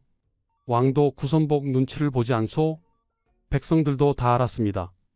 구선복의 권력이 얼마나 막강한지. 구선복의 배경도 탄탄했습니다. 능성구시. 조선시대 총 562명의 과거 급제자를 배출한 명문가입니다. 그중 363명이 무과입니다. 65%가 무관입니다. 5대조 국행은 인조반정의 1등 공신입니다. 1623년 인조를 왕으로 만든 사람입니다. 이때부터 능성구시는 조선 군부의 핵심이 됩니다. 대대로 수군절도사, 병마절도사, 훈련대장을 배출합니다. 조선의 군사력을 200년 넘게 장악합니다. 구선복 자신도 화려한 경력을 가지고 있습니다. 1748년 황해도 수군절도사 30세입니다. 1750년 충청도 병마절도사 32세입니다. 1757년 총융사 39세입니다. 1762년 포도대장 44세입니다. 1765년 훈련대장 47세입니다. 30세에 이미 전국 8도의 수군을 지휘합니다. 32세에 한도의 육군을 지휘합니다. 47세에 조선 최고의 군권을 쥡니다. 게다가 구선복은 영조대 후반부터 홍인한, 정후겸, 김기주 등 왕실의 척신들과 밀접한 관계를 유지했습니다. 노론 벽파의 핵심이었습니다. 홍인한? 해경궁 홍씨의 이복 삼촌입니다. 사도세자를 죽음으로 몰고 간 핵심 인물입니다. 정후겸, 화완옹주의 양자입니다. 역시 사도세자 죽음에 관여했습니다. 김기주, 영조의 총애를 받던 노론의 거두입니다. 이들의 힘은 어디서 나왔을까요? 구선복의 군사력 때문입니다. 구선복이 그들을 지켜줬습니다. 1762년 윤 5월 구선복은 포도대장이었습니다. 44세였습니다. 한양의 치안을 책임지는 자리입니다. 그래서 영조의 명으로 사도세자가 갇힌 뒤주를 감시하는 임무를 맡았습니다. 군사 100명을 이끌고 8일 동안 뒤주를 지켰습니다. 하지만 단순히 감시만 한 것이 아니었습니다. 뒤주 옆에서 술과 떡을 먹으며 사도세자를 조롱했습니다. 11살 새손이 지켜보는 앞에서 오늘 날씨 참 좋구나. 술맛이 기가 막히네. 이 떡도 맛있소. 세자 저하께서 드시던 것인데 새손 아버지를 닮지 마십시오. 제발 부탁이오. 11살 새손은 그 모습을 보며 이를 악물었습니다. 언젠가 저자를 사람들은 말했습니다. 구선복이 너무 심하지 않소? 아무리 명을 받았다 해도 장차 저 새손이 왕이 되면 구선복은 끝이네. 하지만 구선복의 세력이 어디만만한가? 군부를 장악하고 있는데 게다가 홍인한 정후겸이 구선복을 지키지 않겠소? 그랬습니다. 구선복은 너무 강했습니다. 왕도 함부로 건드릴 수 없을 만큼 1776년 영조 52년 3월 10일 영조가 승하합니다. 83세였습니다. 그리고 25세의 세손산이 왕위에 오릅니다. 정조입니다. 정조는 즉위하자마자 움직입니다. 아버지를 죽음으로 몰고 간 자들을 처벌하기 시작합니다. 1776년 7월 5일 홍인한이 사사됩니다. 해경궁 홍씨의 이복 삼촌입니다. 정조의 즉위를 막으려 했던 인물입니다. 같은 날 정후겸도 사사됩니다. 화완옹주의 양자입니다. 역시 정조의 즉위를 방해했습니다. 즉위한 지 불과 4개월 만입니다. 정조의 복수가 시작된 것입니다. 그런데 구선복은요? 구선복은 오히려 1776년 병조판서가 됩니다. 1778년에는 형조판서까지 됩니다. 왜일까요? 구선복은 여전히 훈련대장이었습니다. 조선 최고의 병권을 쥐고 있었습니다. 홍국영이 잠시 훈련대장을 맡은 3년을 제외하고 정조 즉위 후 10년 중 7년을 구선복이 훈련대장이었습니다. 정조는 왕입니다. 하지만 군사력이 없는 왕입니다. 구선복이 반기를 든다면 정조는 제2의 단종이 될 수도 있습니다. 그래서 참아야 했습니다. 하지만 정조는 결코 잊지 않았습니다. 24년 전 그날을 11살 때 본 그 광경을 뒤주 옆에서 술을 마시며 조롱하던 구선복의 얼굴을 언젠가 반드시 정조는 이를 악물고 기다렸습니다. 기회를, 구선복을 제거할 그 기회를 1776년 3월 10일 정조가 즉위합니다. 25세의 젊은 왕입니다. 즉위교서에서 정조는 선언합니다. 과인은 사도세자의 아들이다. 조정이 술렁입니다. 정조는 법적으로 효장세자의 양자입니다. 사도세자는 역적으로 죽었습니다. 그런데 정조가 스스로 사도세자의 아들이라 밝힌 것입니다. 아니 전하께서 무슨 말씀을? 사도세자는 역적이 아니었소? 이것은 큰일이로군. 노론 대신들이 웅성거립니다. 이것은 단순한 선언이 아닙니다. 사도세자의 죽음에 관여한 모든 사람을 향한 경고입니다. 이것은 선전포고입니다. 아버지를 죽음으로 몰고 간 자들에 대한 복수의 시작입니다. 홍인한이 먼저 제거됩니다. 1776년 7월 5일 고금도에서 사사됩니다. 즉위한 지 4개월 만입니다. 해경궁 홍씨가 정조를 찾아옵니다. 전하, 그이는 신의 친척이옵니다. 대비마마 홍인한은 역적입니다. 과인의 즉위를 막으려 했습니다. 하오나 더 이상 말씀하지 마십시오. 이미 결정된 일입니다. 정조의 목소리는 단호합니다. 혈육의 정도, 어머니의 눈물도 정조를 막을 수 없습니다. 정후겸도 같은 날 사사됩니다. 정조의 칼날은 빠르고 냉혹합니다. 아버지를 죽음으로 몰고 간 자들을 하나씩 제거합니다. 그런데 이상합니다. 구선복은 처벌받지 않습니다. 아니, 오히려 승승장구합니다. 1776년 병조판서 1778년 형조판서. 계속 고위직을 유지합니다. 홍인하는 죽고 정후겸도 죽었는데 왜 구선복만 살아있을까요? 백성들도 의아해합니다. 이상하지 않소? 홍인한도 죽고 정후겸도 죽었는데 구선복은 살아있지 않소? 24년 전 뒤주 옆에서 술을 마셨다던데 그런데도 병조판서라니 왜일까요? 정조는 매일 조정에서 구선복과 마주해야 했습니다. 경연에 나갈 때마다 구선복의 얼굴을 봐야 했습니다.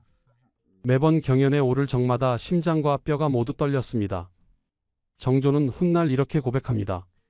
구선복을 볼 때마다 24년 전 그날이 떠올랐습니다.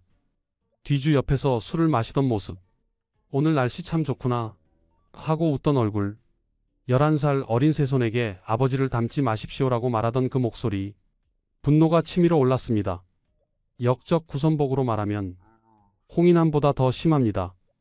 손으로 찢어 죽이고 입으로 그 살점을 씹어먹는다 해도 부족합니다. 정조가 실록에 남긴 말입니다. 얼마나 증오했으면 이런 표현을 썼을까요? 하지만 움직일 수 없었습니다. 첫째, 구선복은 훈련대장입니다. 한양의 군사력을 장악하고 있습니다. 성급하게 움직였다가는 반란이 일어날 수도 있습니다. 정조가 아무리 왕이라 해도 군사력 없이는 무력합니다. 구선복이 훈련도감 5,000명을 이끌고 창덕궁을 포위한다면 정조는 끝입니다. 둘째, 구선복의 배경이 너무 강력합니다. 능성 구씨는 조선 최고의 무인 명문가입니다. 조선시대 562명의 과거 급제자 중 363명이 무과 출신입니다. 65%가 무관입니다. 군부의 대부분이 구씨 일가의 사람들입니다. 구선복을 건드리면 능성 구씨 전체가 적이 됩니다. 조선 군부 전체를 적으로 돌리는 것입니다. 셋째, 구선복은 노론 벽파의 핵심입니다. 그를 제거하면 노론 전체와 싸워야 합니다. 정조는 왕입니다. 하지만 아직은 약한 왕입니다. 25세. 즉위한 지 얼마 되지 않았습니다. 기반이 약합니다. 그래서 참아야 했습니다. 1년이 지났습니다. 2년이 지났습니다. 3년, 4년, 5년. 매일 조정에서 구선복을 마주하면서 이를 악물고 참으면서 정조는 밤마다 악몽을 꿉니다. 뒤주 속에서 죽어가는 아버지. 살려달라. 살려달라. 애원하는 목소리. 그리고 그 옆에서 술을 마시며 웃는 구선복. 아버지. 정조가 비명을 지르며 잠에서 깹니다. 온몸이 땀으로 젖어 있습니다. 전하, 괜찮으시옵니까? 괜찮다. 물러가라. 혼자 남은 정조는 생각합니다. 언제까지 참아야 하는가? 어찌 차마 하루라도 그 얼굴을 대하고 싶었겠습니까? 하지만 정조는 참았습니다. 왜일까요? 그가 병권을 손수 쥐고 있고 그 무리들이 많아서 갑자기 처치할 수 없었습니다. 구선복을 제거하려면 준비가 필요했습니다. 정조 자신만의 군사력이 필요했습니다. 1780년 정조 4년. 드디어 정조가 움직입니다. 장영령 창설. 왕의 친위 부대입니다. 정조의 직속 군대입니다. 이제 정조도 군사력을 갖게 됩니다. 하지만 아직 충분하지 않습니다. 장영령은 이제 막 만들어졌습니다. 구선복의 훈련도감과 비교하면 약합니다. 더 기다려야 합니다. 정조는 계속 참습니다. 6년, 7년, 8년, 9년, 10년이 흘렀습니다. 1786년. 정조는 이제 35세입니다. 구선복은 68세의 노인이 되었습니다. 하지만 여전히 훈련대장입니다. 여전히 막강한 권력을 쥐고 있습니다. 정조는 생각합니다. 언제까지 기다려야 하는가? 언제까지 이 얼굴을 봐야 하는가? 그때였습니다. 1786년 5월 11일 청천벽력 같은 소식이 들립니다. 전하, 세자께서 승하하셨나이다. 정조의 가슴이 무너집니다. 5세의 무뇨세자, 유일한 아들입니다. 1784년 왕세자로 책봉한 지 2년 만입니다. 아니다. 내 아들이. 정조는 망연자실합니다. 아버지를 잃은 슬픔을 아는 사람입니다. 그런데 이제 아들을 잃습니다. 4개월 후인 9월, 더 큰 비극이 찾아옵니다. 전하, 의빈마마께서도. 의빈성씨, 무뇨세자의 생모입니다. 정조가 가장 사랑한 여인입니다. 그녀마저 세상을 떠납니다. 게다가 임신 중이었습니다. 너무나 갑작스러운 두 사람의 죽음. 궁궐에 의심의 소문이 퍼집니다. 이상하지 않소? 세자와 의빈이 연달아. 혹시 영모가 있는 것은 아닐까? 대왕 대비 정순 왕후가 움직입니다. 그녀는 빈청에 업문 전교를 내립니다. 세자와 의빈의 죽음에 의심스러운 정황이 있다. 역적을 색출하라.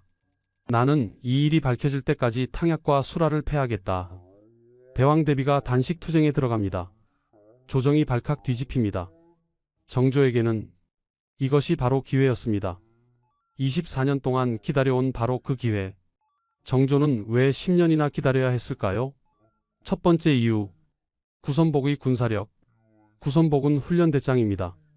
훈련도감 5,000명을 지휘합니다. 이것만으로도 한양을 장악할 수 있습니다. 훈련도감은 어떤 곳일까요? 조선의 5군영 중 하나입니다. 하지만 그 위상이 특별합니다. 한양 도성 방위의 핵심입니다. 다른 군영은 어떻습니까? 총융청은 경기도 외곽을 담당합니다. 수어청은 남한산성을 지킵니다. 금위영은 궁궐 외곽을 담당합니다. 어영청은 서울 외곽을 지킵니다. 하지만 훈련도감은 한양 도성 안을 지킵니다. 왕이 있는 바로 그곳입니다. 반란을 일으키려면 어떻게 해야 할까요? 훈련도감만 장악하면 됩니다. 그러면 임금을 잡을 수 있습니다. 역사가 증명합니다. 1623년 인조반정. 훈련도감 군사들이 움직였습니다. 광해군이 폐위되었습니다. 1680년 경신왕국. 훈련대장 구선행 구선복의 종영이 중요한 역할을 했습니다. 1724년 영조 즉위. 훈련도감이 영조를 지켰습니다. 훈련도감을 장악한 자가 권력을 쥡니다. 게다가 구선복은 이 자리를 20년 넘게 지킵니다. 종영 구선행과 번갈아가며 훈련대장을 맡습니다. 능성구씨가 조선의 군부를 장악한 것입니다. 1765년부터 1786년까지 무려 21년입니다. 그 사이 홍국영이 잠깐 훈련대장을 맡은 3년을 제외하면 18년을 구씨 일가가 이 자리를 지킵니다. 군부의 모든 무장이 구선복의 사람입니다. 그가 손짓하면 5,000명이 움직입니다. 그가 명령하면 한양이 뒤집힙니다. 무장들은 구선복을 무종이라 불렀습니다. 임금보다 구선복을 더 따랐습니다. 만약 정조가 성급하게 구선복을 체포하려 했다면 훈련도감 군사들이 반란을 일으킬 수도 있었습니다. 전하를 지키라는 명령입니까? 아니면 구대장을 지키라는 명령입니까? 군사들이 이렇게 물을 수도 있었습니다. 그만큼 구선복의 영향력이 컸습니다. 두 번째 이유. 능성구씨 일가의 세력. 능성구씨는 조선 최고의 무인 명문가입니다. 조선시대 총 562명의 과거 급제자를 배출했는데 그중 363명이 무과입니다. 65%? 거의 3분의 2가 무과 출신입니다. 조선의 군부를 능성구씨가 장악하고 있다고 해도 과언이 아닙니다. 전국 8도의 병마절도사, 수군절도사 중 상당수가 구씨 일가입니다. 각 지방의 군사령관들이 구씨와 연결되어 있습니다. 구선복을 제거한다? 그것은 능성구씨 전체와 싸우는 것입니다. 조선 군부 전체를 적으로 돌리는 것입니다. 각 지방의 군사령관들이 구선복 대장을 구하라 고 외친다면 전국에서 군사들이 한양으로 몰려올 수도 있습니다. 그렇게 되면 내전입니다. 조선이 두 쪽으로 갈라집니다. 정조는 그것을 원하지 않았습니다. 아버지의 복수를 위해 나라를 전쟁터로 만들 수는 없었습니다. 세 번째 이유. 노론 벽파와의 연대. 구선복은 홍인한, 정후겸, 김기주 등 노론, 벽파의 핵심 인물들과 밀접한 관계를 유지했습니다. 이들의 군사력을 책임지는 사람이 바로 구선복이었습니다. 정조가 홍인한과 정후겸을 사사할 수 있었던 이유는 구선복이 움직이지 않았기 때문입니다. 만약 구선복이 홍인한을 구하기 위해 움직였다면 정조는 홍인한을 처형하지 못했을 것입니다. 구선복은 조용히 지켜봤습니다. 홍인한이 죽는 것을, 정후겸이 죽는 것을. 왜일까요? 구선복은 자신이 안전하다고 생각했습니다. 군권을 쥐고 있으니까. 정조가 함부로 건드리지 못할 거라고 믿었습니다. 홍인한은 정치인이었소. 하지만 나는 군인이오. 군사를 가진 자를 왕도 함부로 못하오. 구선복의 자만이었습니다. 그것이 구선복의 착각이었습니다. 노론 벽파는 구선복을 믿고 있었습니다. 구선복이 있는 한 우리는 안전하다고. 정조가 구선복을 먼저 제거한다면 노론 벽파 전체가 반발할 것입니다. 조정이 둘로 쪼개질 것입니다. 네 번째 이유, 정조 자신의 기반이 약했습니다. 1776년 즉위 당시 정조는 25세입니다. 젊습니다. 정치 경험이 부족합니다. 게다가 아버지 사도세자는 역적으로 죽었습니다. 죄인의 아들은 왕이 될 수 없다는 여론이 있었습니다. 정조는 즉위 초부터 정통성 문제로 공격받았습니다. 기반이 약했습니다. 저하께서 즉위하시는 것은 부당합니다. 효장세자의 양자이시지 사도세자의 아들이 아니지 않습니까? 사도세자는 역적으로 죽었습니다. 그 아들이 왕위를 계승하는 것은 노론 대신들이 끊임없이 정조를 압박했습니다. 그런 상황에서 군권을 쥔 구선복과 정면 충돌한다? 위험했습니다. 자칫하면 폐위당할 수도 있었습니다. 정조는 먼저 자신의 기반을 다져야 했습니다. 그래서 1780년 장용영을 만듭니다. 왕의 친위 부대입니다. 정조의 직속 군대입니다. 하지만 장용영은 초기에는 약했습니다. 1780년 창설 당시 고작 몇백 명이었습니다. 구선복의 훈련도감 5,000명과 비교할 수 없었습니다. 시간이 필요했습니다. 장용영을 강화할 시간, 자신의 세력을 키울 시간. 1782년 장용영이 2,000명으로 늘어납니다. 1785년 3,000명이 됩니다. 1786년 4,000명에 근접합니다. 이제 훈련도감과 맞설 수 있는 수준입니다. 하지만 아직 충분하지 않습니다. 다섯 번째 이유, 명분이 필요했습니다. 구선복이 24년 전 뒤주 옆에서 술을 마셨다? 사도세자를 조롱했다? 그것만으로는 능지처참에 처할 수 없습니다. 이미 24년이나 지났습니다. 당시 구선복은 영조의 명을 따랐을 뿐입니다. 전하, 구선복은 선왕의 명을 따랐을 뿐입니다. 그것을 죄로 다스린다면, 그렇게 되면 선왕의 명을 거역한 것이 됩니다. 노론 대신들이 이렇게 반론할 것입니다. 정조에게는 명분이 필요했습니다. 구선복을 처형할 정당한 이유가, 모두가 납득할 수 있는 역모의 증거가, 그리고 1786년 드디어 그 명분이 생깁니다. 문효세자의 죽음, 의빈성씨의 죽음, 너무나 의심스러운 두 사람의 죽음, 역모의 냄새가 납니다. 대왕 대비 정순왕후가 움직입니다. 역적을 색출하라는 명령입니다. 정조는 생각합니다. 드디어 기회가 왔다. 24년을 기다렸습니다. 11살 때부터 35살까지 매일 조정에서 구선복의 얼굴을 보면서 심장과 뼈가 떨리는 것을 참으면서 손으로 찢어 죽이고 입으로 그 살점을 씹어 먹고 싶다. 이제 그 복수를 완성할 시간입니다. 1786년 정조 10년 5월 11일 전하, 세자께서 승하하셨나이다. 정조가 앉아있던 자리에서 벌떡 일어섭니다. 무슨 소리냐? 아침에 멀쩡하셨는데?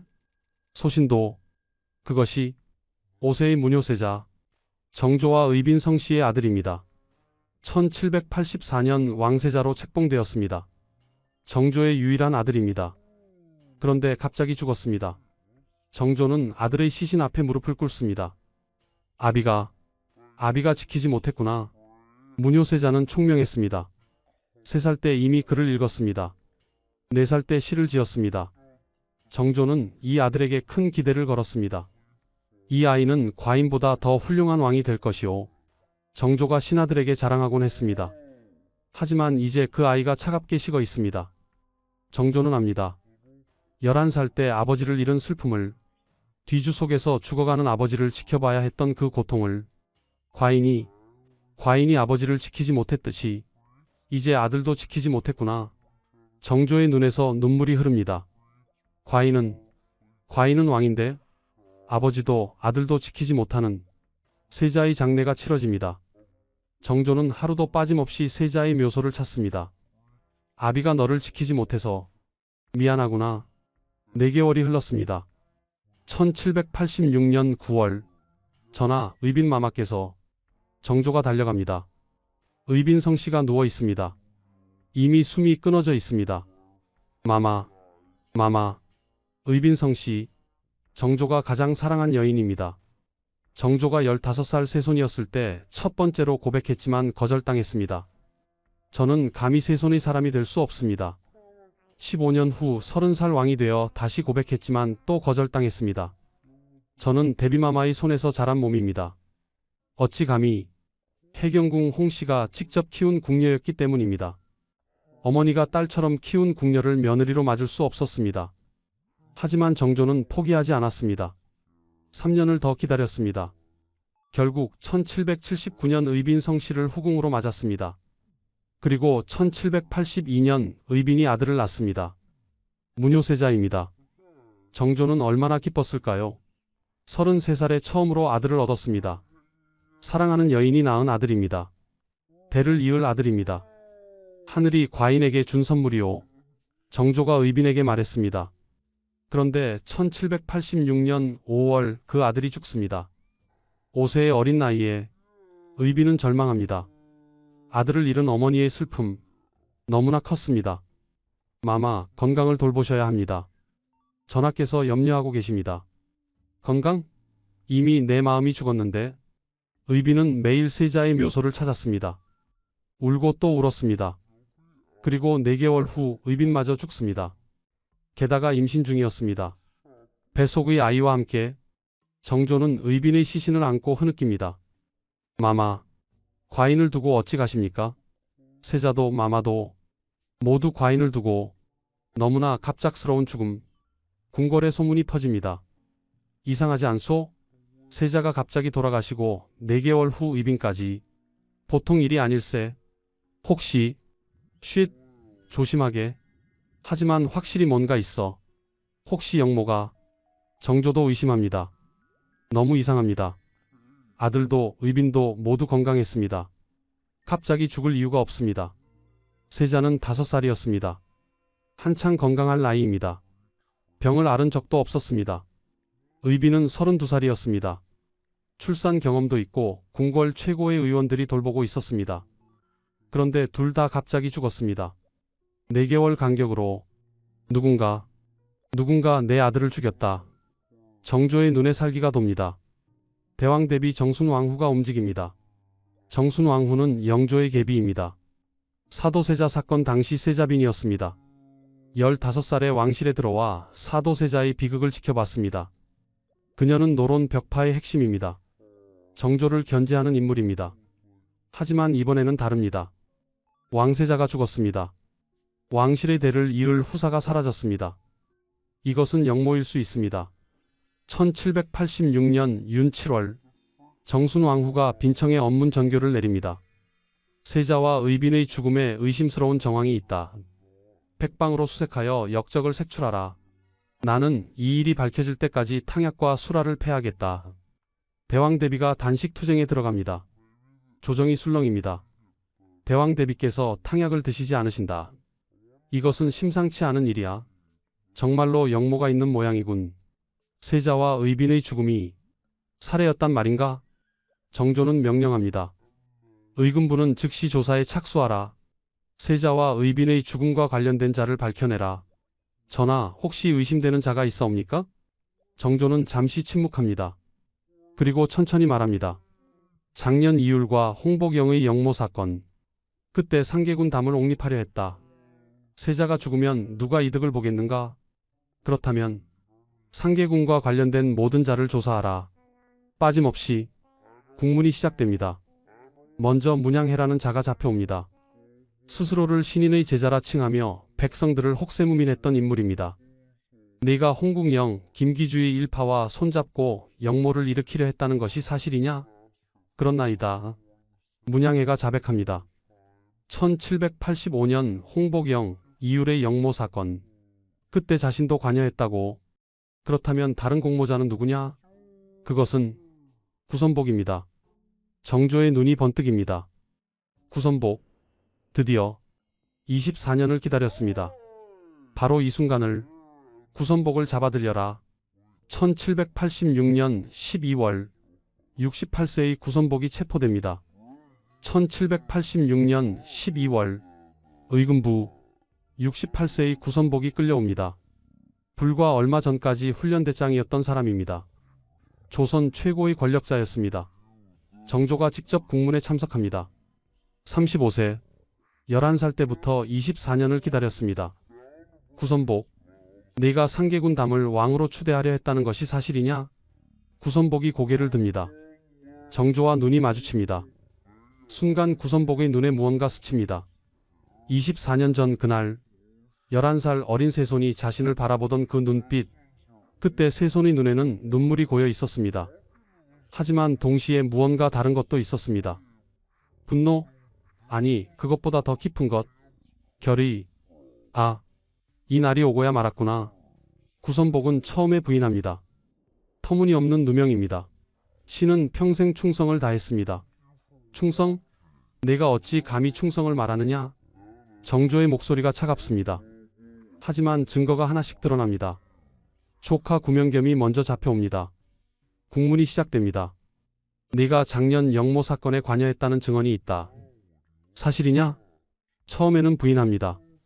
하지만 곤장 20대를 맞고 나서 입을 엽니다. 저희는 작년 홍복영과 문양회의 영모 사건에 관여했습니다. 무슨 소리냐? 입을 다물어라. 구선복이 소리칩니다. 하지만 이미 늦었습니다. 저희는 정조를 죽이고 상계군 담을 왕으로 추대하려 했습니다. 의금부가 숙연해집니다. 왕을 죽이려 했다는 자백. 이것은 반역입니다. 상계군 담, 은원군의 아들입니다. 정조의 조카입니다. 1779년 홍국영이 자신의 죽은 누이 원빈의 양자로 삼았습니다. 한때 왕의 후계자로 거론되었습니다. 하지만 홍국영이 실각하면서 상계군도 위험해졌습니다. 결국 1786년 9월 자살합니다. 구선복은 이 상계군을 옹립하려 했습니다. 왜냐하면 문효세자가 죽었기 때문입니다. 순간 정조의 얼굴이 굳어집니다. 무엇이라? 세자가 죽은 것을 알고 있었다는 말이냐? 그렇습니다. 세자가 죽으면 전하께는 후사가 없습니다. 그러면 상계군을 정조가 자리에서 일어섭니다. 분노로 온몸이 떨립니다. 내 놈이 내 아들을. 아닙니다. 신은 세자의 죽음과는 관계없습니다. 거짓말. 내 놈이 세자가 죽기를 바랐다는 것을 지금 스스로 인정했다. 정조의 목소리가 의금부 전체를 울립니다. 증인들이 속속 나타납니다. 송낙휴, 상계군의 외할아버지입니다. 그가 증언합니다. 구의겸이 말했습니다. 상계군 담이 죽기 전 김상철이 살면 자신도 산다고. 구의겸, 구선복의 양자입니다. 그도 영모에 관여했다는 뜻입니다. 장원회가 나와 구선복과 대질합니다. 구선복이 나에게 말했습니다. 상계군을 왕으로 만들면 우리는 개국공신이 된다고. 거짓말이다. 그런 말을 한 적이 없다. 1785년 10월 우리가 만났을 때 직접 하신 말씀입니다. 하지만 증언은 계속됩니다. 작년 2월 홍복영 영모 사건 때 한양에서 호응할 대장은 바로 구선복이었습니다. 그들이 반란을 일으키면 구선복은 훈련도감을 이끌고 창덕궁을 포위할 계획이었습니다. 구선복은 자신의 운세를 점쟁이에게 물어봤습니다. 내가 왕이 될 상인가 하고, 아니, 왕은 아니지만 왕을 만드는 자가 될 상이라 했습니다. 하나하나 증거가 쌓입니다. 구선복은 더 이상 버틸 수 없었습니다. 그렇습니다. 신이 잘못했습니다. 정조가 구선복을 내려다봅니다. 24년 전 그날이 떠오릅니다. 11살 어린 새손, 뒤주 속에서 죽어가는 아버지, 그리고 그 옆에서 술을 마시며 조롱하던 구선복. 24년 전 그날을 기억하느냐? 구선복이 고개를 듭니다. 무슨 말씀이신지. 1762년 윤 5월 13일 내가 뒤주 옆에서 술을 마시며 내 아버지를 조롱하던 그날을. 구선복의 얼굴이 하얗게 질립니다. 그날은 과인은 11살이었다. 뒤주 속에서 죽어가는 아버지를 지켜봐야 했다. 그리고 내 놈은 그 옆에서 술을 마셨다. 정조의 목소리가 떨립니다. 오늘 날씨 참 좋구나. 내 놈이 한 말이다. 새손, 아버지를 닮지 마십시오. 이것도 내 놈이 한 말이다. 전하, 그때는 매번 경연에 오를 적마다 심장과 뼈가 모두 떨렸다. 어찌 차마 하루라도 내 얼굴을 대하고 싶었겠느냐? 정조의 두 손이 주먹으로 굳게 쥐어져 있습니다. 하지만 내가 병권을 손수 쥐고 있고 내 무리가 많아서 갑자기 처치할 수 없었다. 그래서 단연간 괴로움을 참고 있었다. 전하, 소신은 24년을 기다렸다. 24년을 매일 내 얼굴을 보면서 이를 악물고 참으면서 기다렸다. 정조가 선언합니다. 구선복, 역모를 꾀하고 선왕을 모독하고 역적의 괴수가 되었으니 능지처참에 처하라. 전하, 자비를. 자비? 내 놈이 내 아버지에게 자비를 베풀었느냐? 내 아들이 죽기를 바랐으면서 무슨 자비를 바라느냐? 구선복은 더 이상 말할 수 없었습니다. 24년 동안 쌓인 정조의 분노. 그것이 이제 폭발하는 순간입니다. 1786년 12월 9일 한양 저자거리. 구선복의 팔다리가 하나씩 잘려나갑니다. 능지처참. 조선에서 가장 잔혹한 형벌입니다. 아, 68세 노인의 비명이 거리를 가릅니다. 구경 나온 백성들이 숨을 죽입니다. 저 사람이 훈련대장이었다지? 그래. 조선 최고의 권력자였어. 하지만 역모를 꾸몄다잖아. 상계군을 왕으로 만들려고. 정조는 창덕궁 편전에서 보고를 받습니다. 전하, 역적 구선복의 능지처참이 집행되었사옵니다. 정조는 창밖을 바라봅니다. 24년, 1762년부터 1786년까지 11살 어린 세손에서 35살 장년의 왕까지 드디어 끝났습니다. 하지만 정조의 눈에서 눈물이 흐릅니다. 복수는 완성되었습니다. 하지만 아버지는 돌아오지 않습니다. 아들도 의빈도 돌아오지 않습니다.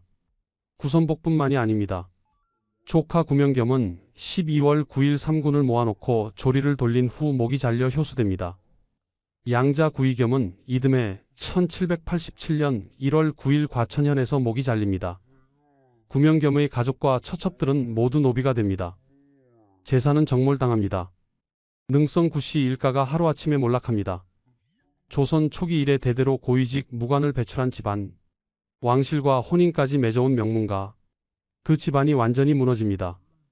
연좌되지 않은 친척들은 경상남도 기장군 철마면 동백리로 숨어듭니다. 정조는 이것으로 끝나지 않습니다. 구선복이 죽은 자리에 훈련대장으로 누구를 앉힙니까? 장용사, 장용영의 수장입니다. 정조의 친위부대 지휘관입니다. 군권이 완전히 정조의 손으로 넘어옵니다. 정조는 마침내 왕권을 강화합니다. 아무도 함부로 건드릴 수 없는 왕이 됩니다. 하지만 정조의 마음은 여전히 무겁습니다. 1800년 정조 24년 6월 28일 정조가 창경궁 영춘원에서 승하합니다. 49세였습니다. 구선복을 처형한 지 14년 후입니다. 정조는 유언을 남깁니다. 과인을 아버지 곁에 묻어다오. 정조는 사도세자의 묘인 육릉 동쪽 언덕에 묻힙니다. 아버지 곁입니다. 24년 동안 복수를 준비했습니다. 14년 동안 왕권을 행사했습니다. 하지만 정조가 진정 원한 것은 무엇이었을까요? 복수? 아니면 아버지의 명예 회복? 정조는 평생 아버지 사도세자를 생각했습니다. 장헌세자로 추존했습니다. 묘를 수원으로 옮기고 현룡원이라 했습니다. 화성을 건설했습니다. 모든 것이 아버지를 위한 것이었습니다. 230년 후 2016년 12월 3일 경기도 화성시 장안면 독정리 수원 최씨 종중산에서 놀라운 발견이 있었습니다. 사람의 다리뼈가 발견된 것입니다. 조사 결과 이것은 구선복의 유골이었습니다. 능지처참을 당해 시신이 사방에 흩어졌지만 최씨 집안의 누군가가 그 다리뼈를 수습해서 몰래 묻었던 것입니다. 230년 동안 그 무덤을 돌봐주었습니다. 구선복 장군의 시신이니 우리가 돌봐야 된다. 역사는 승자의 기록입니다. 정조에게 구선복은 역적이었습니다. 하지만 누군가에게는 은인이었습니다. 권력은 영원하지 않습니다. 24년을 기다려 복수를 완성할 수 있지만 상처는 영원히 남습니다. 정조는 구선복을 죽였습니다. 하지만 아버지는 돌아오지 않았습니다. 아들도 의빈도. 복수는 완성되었지만 평화는 찾아오지 않았습니다. 그것이 복수의 본질입니다.